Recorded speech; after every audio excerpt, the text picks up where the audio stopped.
ដូចសួនដូផា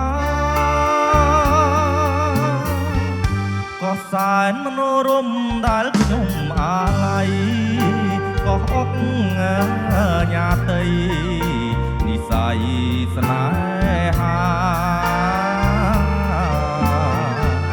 កងអើយកងអ្នកស្រងលេះណាតើម្ចាស់ចំការស្រស់យ៉ាងណាទៅបងអ្នកទេសចរជីងទូកដោឆ្លងមិននឹកស្មានផងថាបងជួបបើកងអង្គញាតីមុនថ្ងៃលេចទៅបនស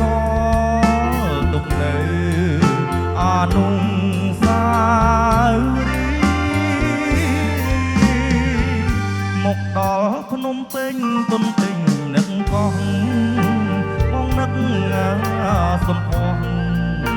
សម្រងឈវី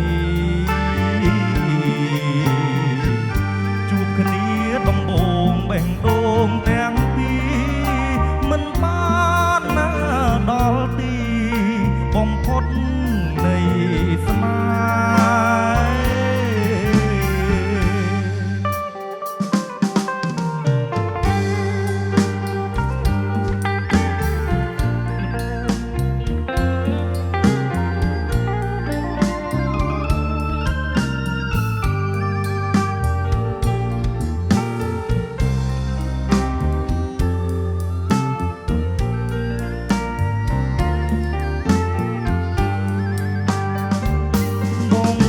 ទេសចរជីងទូ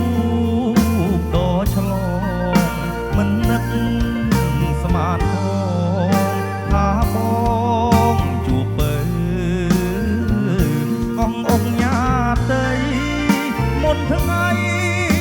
លេចទៅបនសទុកនៅអានុសាវរីមកដល់ភ្នំពេញទុនទិញនឹកកងបងនឹកសំផស្សសម្រស់